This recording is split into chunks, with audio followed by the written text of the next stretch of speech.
جس کے بارے میں حضرت سلمان فارسی رضی اللہ تعالیٰ عنہ نے یہ بیان کیا کہ حضور نے ہمیں یہ خطبہ ارشاد فرمایا شعبان کے آخری دن، فقال، اور فرمایا یا ایھا الناس، اے لوگو، قد اظلکم شہر عظیم، تم پر ایک عظمتوں والا مہینہ سایہ فگن ہو گیا ہے۔ ظل کہتے ہیں سائے کو، اظلکم تم پر سایہ فگن ہو گیا ہے، ایک بہت عظمتوں والا مہینہ۔ اب دیکھیں یہ وہی ہے بات جو انگریزی کے محاورے میں ہے کہ coming events cast their shadows before, آنے والے واقعات کا ایک سایہ سا پہلے سے پڑ جاتا ہے۔ تو ابھی مہینہ شروع نہیں ہوا رمضان مبارک کا، لیکن وہ آیا چاہتا ہے، تو گویا کہ اس کا ایک سایہ پہلے آ گیا ہے، جس کو حضور فرما رہے ہیں کہ تم پر سایہ کر لیا ہے ایک ایسے مہینے میں کہ جو بہت عظمتوں والا ہے۔ شہر مبارک، وہ مہینہ بہت برکتوں والا ہے۔ شہر فیہ لیلۃ خیر من الف شہر، یہ وہ مہینہ ہے کہ جس میں ایک رات وہ بھی ہے کہ جو 1000 مہینوں سے افضل ہے۔ اور یہ ظاہر بات ہے قرآن مجید کی صورت ہے مکمل، انا انزلناہ فی لیلۃ القدر وما ادراک ما لیلۃ القدر لیلۃ القدر خیر من الف شہر، اس کی طرف اشارہ ہے۔ اب اس کے بعد جو جملہ ہے جعل اللہ صیامہ فریضۃ، اللہ نے اس مہینے کا روزہ رکھنا فرض قرار دے دیا ہے۔ وہ قیام لیلہ، ایک تو قیام اللیل کے لفظ پر غور کیجیے، اور اس کی راتوں کے دوران کھڑے رہنے کو تطوعا، آزاد مرضی پر چھوڑ دیا ہے۔ کتب علیکم الصیام کما کتب علی الذین من قبلکم لعلکم تتقون، تاکہ تمہارے اندر تقوی پیدا ہو جائے۔ اب یہ ہے حکمت صوم کی پہلی آیت۔ تقوی کسے کہتے ہیں؟ بچنا۔ کس چیز سے بچنا؟ اللہ نے جو چیزیں حرام کی ان سے بچنا، اللہ کے احکام کو توڑنے سے بچنا۔ جب رمضان کا مہینہ وہ ہے کہ جس میں قرآن نازل کیا گیا، اب جو شخص بھی اس مہینے کو پائے اس پر لازم ہے کہ اس کے روزے رکھے۔ ہاں، من کان مریضا او علی سفر، جو شخص ہو مریض، بیمار ہو یا سفر پر ہو، فعدۃ من ایام اخر، تو وہ تعداد پوری کر لے دوسرے دنوں میں۔ یرید اللہ بکم اليسر ولا یرید بکم العسر، اللہ تمہارے ساتھ آسانی چاہتا ہے، سختی نہیں چاہتا۔ اچھا، روزے کا اس سے تعلق کیا ہے یہ سمجھ لیجیے۔ دیکھیے، ہمارے گناہوں کا سب سے بڑا سبب ہمارے نفسانی تقاضے ہیں۔ ہم ایک حیوان بھی ہیں، اور حیوان سے بڑھ کر بھی کچھ ہے، وہ میں بعد میں عرض کروں گا، لیکن حیوان تو ہے۔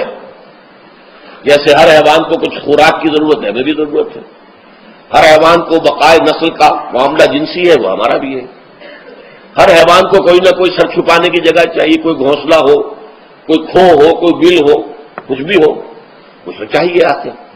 اسی طریقے سے ہمارے سارے تقاضے ہیں۔ حیوانات کو بھی آرام چاہیے، ہمیں بھی آرام چاہیے۔ یہ حیوانی تقاضے جو ہیں، جن کو ہم کہیں گے اینیمل انسٹنکٹس، ہمارے وجود کے اندر ہیں یہ، اور ان کا تقاضا ہمارے اندر سے ابھرتا ہے۔ یہ جو کیفیت انسان کی ہے، اس کے لیے ایک مشق جو ہے وہ روزہ فراہم کرتا ہے۔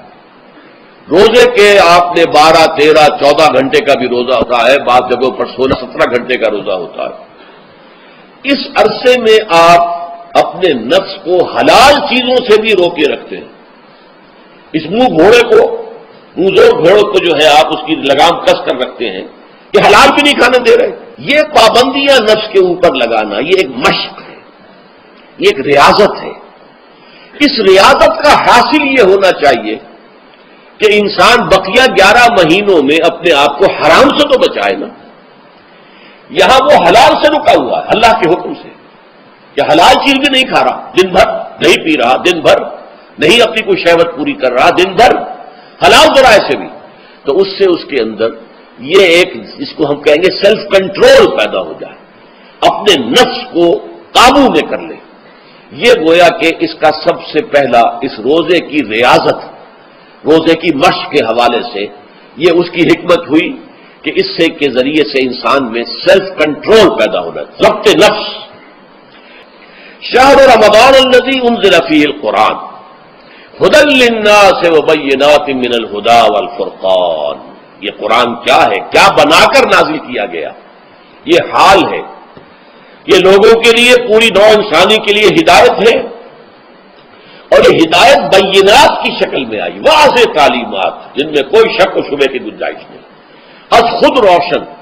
بینہ اسے کہتے ہیں وہ شے جو از خود روشن ہو، جس کو ہم کہتے ہیں کہ آفتاب آمد، دلیل آفتاب۔ جب سورج طلوع ہو گیا تو اپنے وجود پر وہ خود دلیل ہے، اسے کسی اور دلیل سے ثابت کرنے کی ضرورت نہیں ہے، از خود واضح۔ تو بینات من الہدیٰ، جو قرآن کی بنیادی ہدایت ہے وہ بینات پر مشتمل ہے، واضح چیزیں جو انسان کے لیے، اس کی فطرت کے لیے جانی پہچانی چیزیں ہیں۔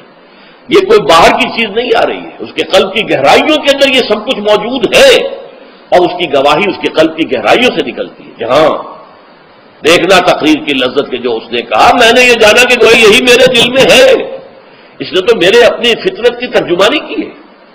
والفرقان، بینات من الہدیٰ والفرقان، یہ بینات کا اطلاق فرقان پر بھی ہو رہا ہے، حق و باطل کے اندر فرق کر دینے والی شے۔ بین صورت میں یہ حق ہے، یہ باطل ہے، یہ جائز ہے، یہ ناجائز ہے، یہ غلط ہے، یہ صحیح ہے۔ یہ ہے قرآن مجید کی عظمت کا بیان۔ ان رسول اللہ صلی اللہ علیہ وسلم قال، کہ اللہ کے رسول صلی اللہ علیہ وسلم نے فرمایا، الصیام والقرآن یشفعان للعبد، روزہ اور قرآن بندے کے حق میں شفاعت کریں گے۔ یقول الصیام، روزہ یہ عرض کرے گا اللہ کی جناب میں، اے رب پروردگار، انی منعتہ الطعام والشہوات بالنہار، میں نے تیرے اس بندے کو دن کے دوران کھانے پینے سے اور اپنی شہوت کا تقاضا پورا کرنے سے روکے رکھا، یہ میری وجہ سے روکا رہا، تو میری شفاعت اس کے حق میں قبول فرما، فشفعنی فیہ، میری شفاعت اس کے حق میں قبول فرما۔ ویقول القرآن، قرآن کیا کہے گا، منعہ النوم باللیل، میں نے اسے رات کے وقت سونے سے، نیند سے روکے رکھا، فشفعنی فیہ، تو اس کے حق میں میری شفاعت قبول فرما۔ حضور فرماتے فیشفعان، ان دونوں کی شفاعت قبول کی جائے گی۔ یہ ہے قیام اللیل۔ کہا یہ میرے لیے، الا الصوم فانہ لی، یہ میرے لیے، وانا اجزی بہ یا اجزا بہ، میں خود ہی اس کا بدلہ دوں گا یا خود ہی اس کی جزا ہوں، خود ہی اس کی جزا ہوں۔ اللہ کہ اس بندے کا تعلق میرے ساتھ ایسا قائم ہو جائے گا کہ گویا کہ اسے میں مل گیا، اور میرا یہ مل جانا ہی در حقیقت انسانیت کی معراج ہے۔